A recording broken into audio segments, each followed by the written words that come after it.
안녕하세요, 유수입니다. 오늘은요, 나를 힘들게 하는 직장 상사 유형별 대처법이라는 아주 실질적인 이야기를 함께 나누도록 하겠습니다. 직장인들은 직장 상사를 힘들어하죠. 직장 상사 때문에 회사를 참 퇴직을 할까 말까 고민하는 직원들도 사실 많습니다. 인간관계, 직무가 아니라 인간관계의 어떤 문제 때문에 퇴직을 고민하는 경우가 전체 퇴직 그 사유 중에 70%를 차지한다고 그러는 건 어제 오늘 일이 아니거든요.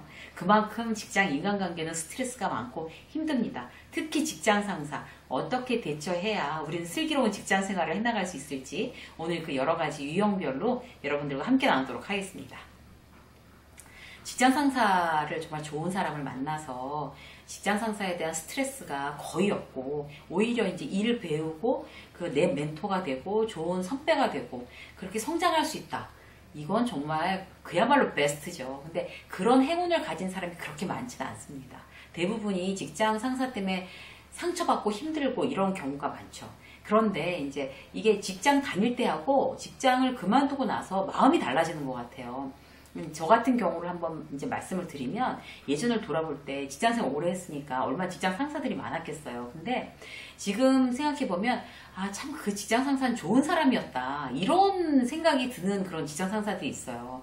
근데 그 당시에는 그 사람이 너무 힘들고 그 사람들 때문에 막 상처받고 막 이랬었는데 지나고 보니 정말 실력도 있고 뭐 인성도 그 정도면 굉장히 괜찮은데 나 그때 왜 그렇게 힘들어했을까? 그런 생각이 든다는 거죠. 그렇게 함께 있을 때하고 아닐 때하고 굉장히 마음이 달라지게 되어 있습니다. 그 대표적인 케이스가요.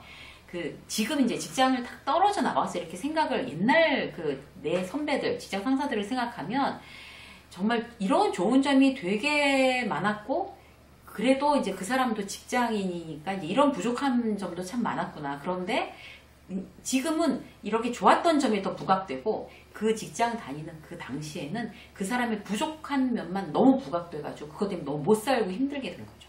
그래서 참 이제 이런 예전 일을 생각해보면 제가 느낀 게 지금 직장 상사를 어떻게 유형별로 내가 잘 대처하느냐에 따라서 내 직장 생활이 힘들 수도 있고 그 다음에 뭐 그럭저럭 힘들지 않게 지나갈 수도 있고 더 유익할 수도 있고 그렇겠구나. 직장 상사가 키 중에 굉장히 정말 중요한 키가 되는구나 이런 생각이 또 들었어요. 그래서 그 유형별로 이제 여러분들한테 꿀팁을 드리도록 하겠습니다.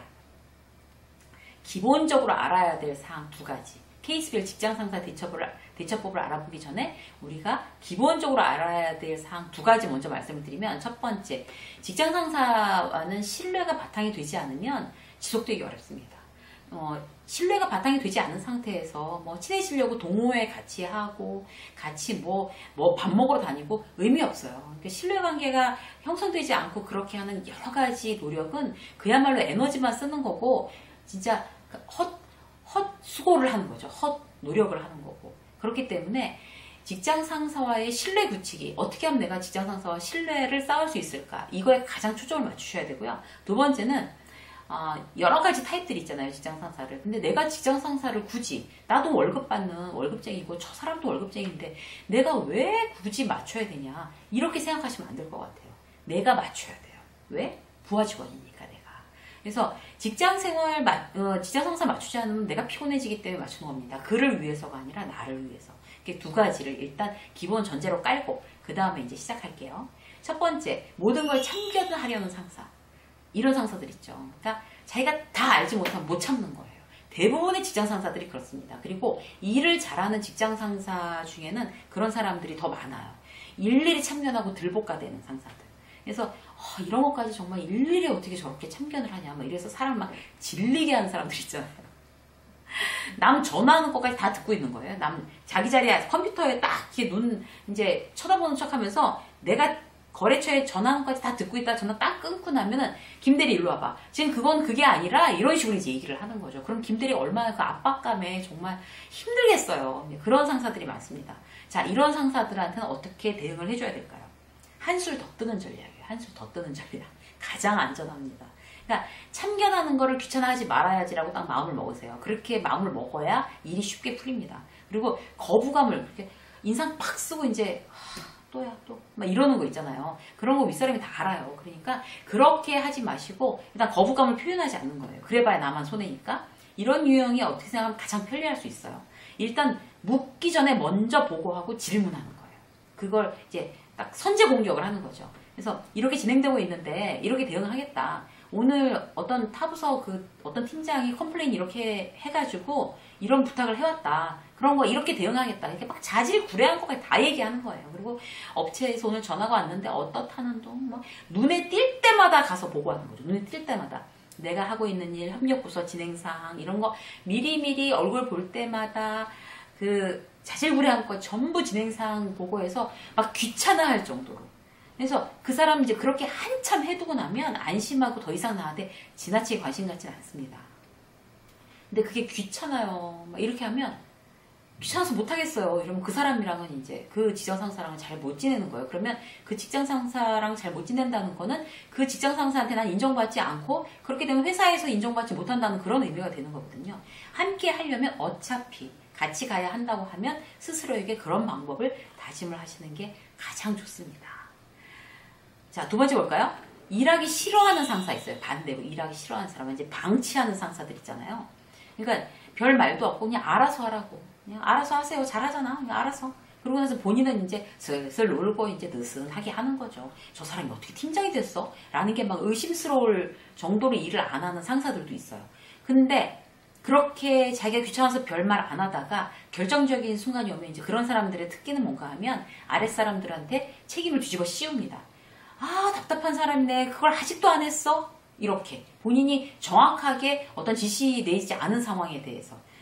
그런 것도 알아서 하지 못해? 막 이러는 거 있잖아요. 그래서, 아니, 그걸 정확히 그때 저한테 지시를 하신 거였습니까? 막 이렇게 물어볼. 그때 막 지나가는 얘기로 흐지부지 막 이렇게 얘기했는데, 그것 좀 한번 알아보면 어떨까? 라고 얘기했는데, 그걸 갖다 어떻게 됐나? 내가 지시했잖아. 막 이런 식으로 나온다든지. 이런 말이죠. 그 일일이 말을 해야 알아서 진행해야지. 그래가지고 과장 진급하겠어? 그렇게 눈치가 없어가지고 경력이 몇 년인데 그 모양이야? 이렇게 뒤통수를 치는 직장 상사. 그럼 이제 이제 몇 번 그렇게 뒤통수 맞으면 정신 차리고 저런까지 다 일일이 알아채려고 해야 되는구나 라는 걸 이제 알고 나서도 이제 열받는 거죠. 이제 당하는 입장에선. 자, 그런데 그런 직장 상사의 특성을 미리 파악할 수 있잖아요. 저 사람이 일을 대충대충 하고 명확하게 업무 지시 내리지 않고 나중에 뒤통수 치는 상사 이 타입을 알았다 그러면 오케이. 그런 상사에 대해서는 또 그 나름대로 내가 나이스하게 대응을 해주지 라고 이제 마음을 먹으셔야 되는 거예요. 그렇게 하면 나의 정확하고 꼼꼼한 어떤 그런 그 탤런트를 이제 발휘해야 될 때가 온 거죠. 그래서 두리뭉실 그거 한번 알아보는 게 어떨까라고 하면서 막 지나가면서 밥 먹으러 가면서 회식 가면서 한 얘기를 딱 듣고 있다가 메모하는 거예요. 그래서 두리뭉실 지시한 거를 세부적으로. 자, 지금 이렇게 말씀하신 거 저한테 오다 하신 겁니까? 이렇게 물어보는 거죠. 그러면 그럼 이렇게 대놓고 이렇게 탁 물어보는데 오다를 했다, 아니다라고 정확하게 얘기를 이제 해주겠죠. 그때 가서 정면에 들이대고 얘기하는데 몰라? 이렇게 하는 사람은 없을 거 아니에요. 그래서 이거를 지시하신 내용입니까? 이거 그럼 언제까지 할까요? 세부적으로. 일단은 다 숫자적으로 확인을 해야 되는 거예요. 자, 이번 주 금요일까지 범위는 어떻게 됩니까? 그러니까 일일이 물어보는 거죠. 자, 만약 시장조사 얘기를 하면 그럼 시장조사는 어떻게 강남만 하는 겁니까? 시장조사의 목적은 지금 이런 겁니까? 그리고 시장조사 그 대상 범위는 이겁니까? 언제까지 하면 되겠습니까? 이때까지 하면 되겠습니까? 그러면은 이번 주는 그럼 이 일에 집중하겠습니다. 이렇게. 근데 그거를 일단 얼굴 보고 그렇게 해서 고개를 끄덕거리게 하게끔 컨펌을 받고 나서 다시 메일로 정리해서 자, 팀장님, 부장님께서 부장님의 오늘 지시사항 이런 거 해서 언제까지 이런 거를 하기로 했다. 다 날리는 거예요. 메일로. 그렇게 하면 내가 그 일을 하고 있다라는 거를 이제 이 두리뭉실한 사람이 그렇게 메일로 받아서까지 하면은 일을 하고 있는구나 알고 있잖아요. 그리고 나중에 그게 나의 실적이 되고 그리고 나중에 딴소리를 못하는 거죠. 그 직장 상사는. 그리고 또 그 일을 시켜놓고 나서 또 다른 걸 두리뭉실을 하게 또 이렇게 시키면 또 가서 얘기하는 거예요. 부장님 지금 지난번에 말씀하신 이거 좀 시장조 때문에 이번 주는 그 일이 어려울 것 같습니다.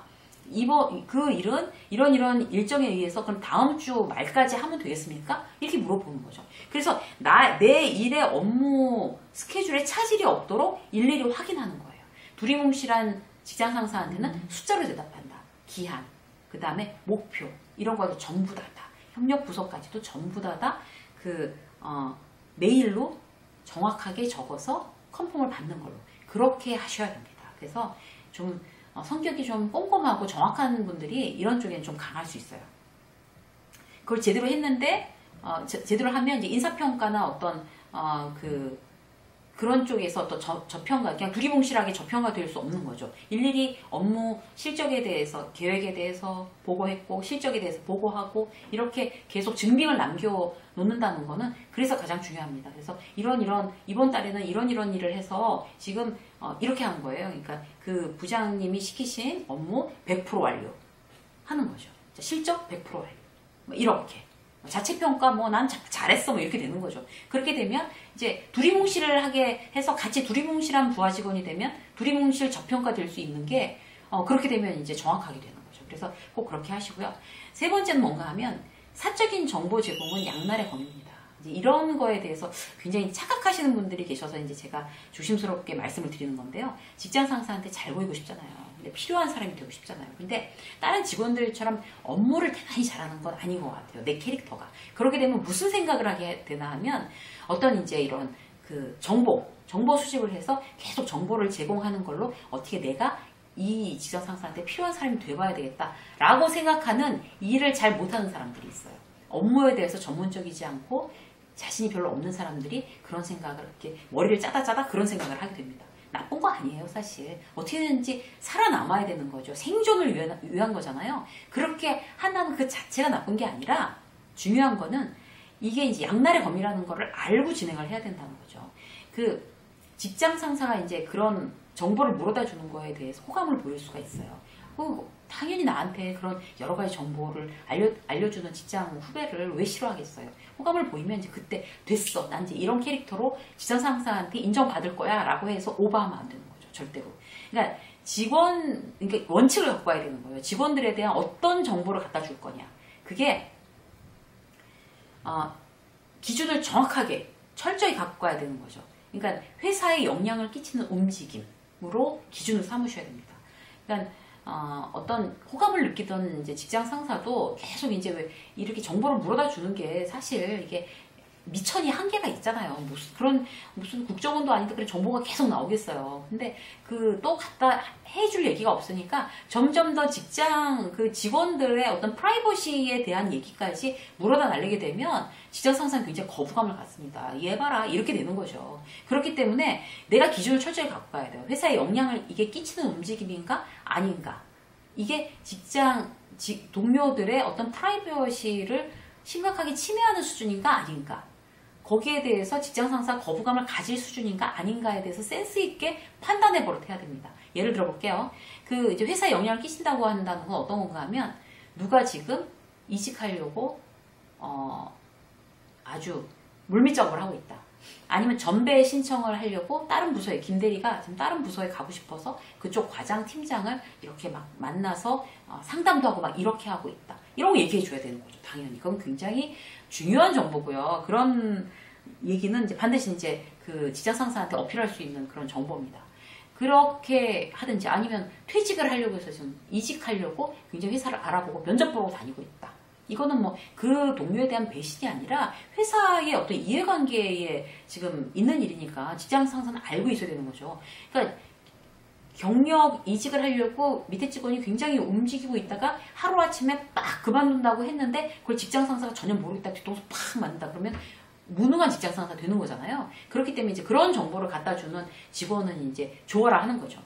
중요한 건 뭔가 하면 그런 상황에서도 지금 어떤 이직이나 누가 지금 누구랑 대판 싸워서 어떤 부서랑 대판 싸워서 그 부서랑 지금 협력이 안 되고 있다. 이런 거 얘기해 줘야 되는 거죠. 그러면 그럼 내가 이제 가서 그쪽 위에 그 라인이랑 얘기해서 밑에 애들이 이렇게 싸웠나 봐. 근데 이제 이거 잘 지내자고 하는 일인데 서로 이렇게 서로 협조하고 이렇게 해야지 라고 위에서 풀어줄 얘기잖아요. 그러니까 그런 거는 얘기를 해야 되는데 실질적으로 누가 무슨 뭐 A랑 헤어졌대요. 뭐 부부 사이가 안 좋대요. 물론 그런 걸로 해서 업무에 지장은 받겠지만 그런 거에 대해서 일일이 직장 상사한테 어떤 정보를 공유한다는 거는 거부감을 줄 수가 있습니다. 그래서 그런 어떤 기준에 대해서 이게 회사적으로 공적으로 필요한 정보냐 아니냐에 대해서 그런 정보를 물어나르는 것도 굉장히 신경을 쓰셔야 되고요. 자, 네 번째. 사적인 일을 시키는 직장 상사는 어떻게 대처해야 될까? 예전보다는 많이 없어졌겠지만 사실 사적인 어떤 일 시키는 직장 상사들 많죠. 우리 애가 공부하는데 도움이 되는 자료 좀 어떻게 좀 해봐. 서울대 나온 신입사원한테 이런 거. 막 그 논술이나 자소서 이것 좀 어떻게 좀 봐줘. 막 이런 거. 그런 거 도와달라는 직장 상사들이 있죠. 근데 절대로 안 되고요. 뭐 애들, 심할 경우에 애들 좀 이제 학원 이제 늦게 갔다 왔다 하니까 애들 좀 집에 데려다 주고 와. 픽업해 와. 막 이런 경우. 예전에 신문에 났는데 제약회사 그 영업사원들이 그 병원 의사들한테 잘 보이려고 그 집 자녀들을 막 그렇게 대치도 학원을 실어나르고 이러는 거 진짜 신문에 났었어요. 그래서 저런 거 회사에서 사실 있는데 이제 그거 보면서 이제 그런 생각 했었거든요. 그리고 여직원들 뭐 장 보는 거 온라인 주문하는 거 그거 해달라 그러고 은행 다녀오라 그러고 예전에 정말 많은데 많이 줄었겠죠. 그런데 지금도 만약에 그런 직장 상사가 있다고 하면 그런 직장 상사들한테는 어떻게 대처해야 될까요? 이런 건 한두 번은 직장 상사한테 싫은 내색 없이 아주 나이스하게 해주는 게 맞습니다. 처음엔 그렇게 해야 돼요. 근데 그게 이제 반복되잖아요. 그렇게 되면 아주 조심스럽게 얘기를 하는 거죠. 따로 은밀히 만나서. 이게 제가 이제 하기 싫어서 그렇게 말씀드리는 게 아니라 이미 직원들이 다 알고 있다. 그리고 다른 부서에까지도 소문이 났다 지금. 그러면 부장님 이미지 구기는 게 아니겠느냐. 부장님이라고 하면 나도 참 곤란하다. 지금 굉장히 조심해야 될 때고 다면평가도 하고 이러는데 이런 게 자꾸 얘기가 돌아서 이거를 말씀을 드리는 게 맞는 것 같아서 고민하다가 말씀을 드린다. 조심스럽게. 지금 부장님의 이익을 위해서 중요한 건 내가 귀찮아서가 아니라 그걸 명확하게 하는 거죠. 내가 귀찮고 내가 싫어서가 아니라 부장님의 이익을 위해서 이제 이런 부분에 대해서 이제 안 하시는 게 이렇게 제가 안 도와드리는 게 부장님 더 위하는 일인 것 같다. 그래서 그렇게 좀 유연하게 넘어가는 그런 방법들이 필요합니다. 내가 알리지 않았고 오해할까봐 내가 미리 얘기를 하는 건데 직원들이 알고 있다. 근데 어떻게 아는지도 모르겠다. 그렇기 때문에 이런 거는 이제 조심하는 게 지금 부장님을 위해서 좋을 것 같다. 라는 식으로 얘기하는 게 가장 이제 잘 피해 나갈 수 있는 방법입니다. 그렇게 되면 본인한테 유익한 일이라는데 본인 손해보지 않게 하는 일이라는데 거기에 대해서 이놈 봐라 괘씸하다 이렇게 할 어떤 그런 직장 상사는 드물겠죠. 거기에 대고서 뭐, 이제 이런 건 좀 아니지 않습니까? 라고 막 싫은 표정을 한다든지 이렇게 되면 그 직장 상사와의 관계가 대단히 소원해질 수밖에 없습니다. 중요한 거는 소원해지지 않은 상태에서 그 일을 막아내는 것, 유연하게 막아내는 것 이런 부분이 굉장히 중요하고요. 자, 이제 공통사항을 보겠습니다. 공통사항을 보면요. 이제 그 유형별 그런 이제 어떤 유형이든지 어떤 직장 상사의 유형이든지 지금 공통사항으로 첫 번째 뒷담화는 자살골입니다. 절대적으로 그렇습니다. 직장 상사가 흔히 안주 삼아서 이제 막 술 마시고 무능하다는 둥, 변덕이 심하다는 둥, 아니 사이코라는 둥, 오래 못 갈 거라는 둥, 막 동료들과 막 술 마시면서 이제 안주 삼아서 하기 쉽잖아요. 근데 그렇게 해서는 이제 내 발등 내가 찍는 거예요. 특히 내가 이제 막 깨진 날 있잖아요. 상사한테 막 야단 맞았어요. 그런 날은 이제 정말 너무 진짜 이 회사를 계속 다녀야 돼? 이러면서 이제 근데 옆에서 깨지는 걸 봤으니까 이제 박 대리가 김대리 나가서 술 한잔 하자. 밤에 술 한잔 하자. 이러면 이제 술을 마시러 가면 뒷담화를 할 수밖에 없는 거죠. 그런 날은 연기처럼 사라지는 게 낫습니다. 미안해. 다음날 하자. 이러면서 그날은 아예 빨리 정시 퇴근하고 사라지는 게 최고입니다. 왜 그런가 하면요. 동료들이랑 술 마시면 뒷담화 분명히 하게 돼 있고요. 그리고 만약에 뒷담화를 안 한다 하더라도 직장 막 나를 야단 쳐놓은 그 직장 상사는 가서 또 내 욕하겠구나. 그런데 민감해지는 거죠, 당연히. 모여서 내 욕하지 뭐 딴 얘기 하겠어? 라고 생각하고 더욱더 괘씸해집니다. 야단치는 직원이. 뭐라 그러디? 그러고 나서 이제 막 스파이 심어놓고 물어볼 수도 있고요. 아예 그 자리에 없는 게 베스트. 그러니까 항상 야단 맞은 날은 동료들이랑 술 마시지 않고 연기처럼 사라진다. 이걸 원칙으로 삼으세요. 그리고 직장 상사, 이게 뒷담화를 이제 어떤 이제 하고 싶은 충동에 휘말리더라도 직장 상사는 직장 상사일 뿐 관심 없다 나는. 뭐 즐거운 시간에까지 그 사람을 왜 내가 끌어들이냐 이렇게 생각하시는 게 굉장히 중요해요. 그리고 이 핑계 저 핑계에 대해서 뭐 좋은 술 마시면서 그 사람 왜 부장님 얘기를 해? 난 그러고 싶지 않아. 우리 재밌는 얘기하자. 막 그렇게 하는 게 낫죠. 차라리 TV 예능 프로그램 이런 얘기하는 게 낫죠. 드라마 얘기하고 막 스포츠 뭐 어떻게든지 이런 얘기하는 게 훨씬 나은 거죠. 언급하지 않는 것이 가장 좋은 방법입니다. 두 번째는 취향을 저격하라는 거예요. 그러니까 직장 상사가 어떤 타입이든 간에 각자의 그런 취향들이 있잖아요. 거기에 다 맞춰주는 거죠. 메일로 보고하는 거를 좋아하면 메일로 하는 거고, 문자로 하는 거 너무 싫어하고 전화로 직접 받는 거 좋아하는 사람은 전화로 해주는 거고, 그리고 직접 얼굴 보고 얘기하는 거 좋으면 하루에 몇 번씩이라도 얼굴 보고 얘기해 주는 거고, 얼굴 보고 얘기 안 하고 메일로 이렇게 보고 1, 보고 2, 보고 3 이렇게 해서 메일로 하거나 메시지로 하거나 하는 거 좋아하는 사람, 그렇게 거기다 다 일일이 맞춰주는 거예요. 어떤 걸로 해드릴까요? 이 메뉴 중에서 어떤 걸로 고르시겠어요, 손님? 뭐 이런 느낌인 거죠. 자, 나 좋은 대로 하는 게 아니라 직장 상사 좋은 대로 하셔야 됩니다. 왜냐하면 내가 전화하는 거 너무 부담스러우니까 나는 그냥 메시지로 할래. 이거는 내 취향인 거죠. 그 사람 좋은 대로 해야 되는 거예요. 그걸 꼭 명심하시고요. 그게 정말 너무 안 입고 오면 빨리 내가 팀장이 되는 게 맞습니다. 자, 세 번째는요. 성과는 일일이 알리고 생색내셔야 됩니다. 겸손해야죠. 그렇게 어떻게 합니까? 겸손할 필요 없어요. 회사에서는. 가만히 있는다고 절대로 알아주지 않습니다. 내가 생색내지 않으면 자기 공으로 포장할 수도 있어요. 직장 상사가. 나쁜 직장 상사들 같은 경우는 부하 직원의 공 탁 채가지고 자기 걸로 이제 생색내고 이런 경우 많습니다. 그래서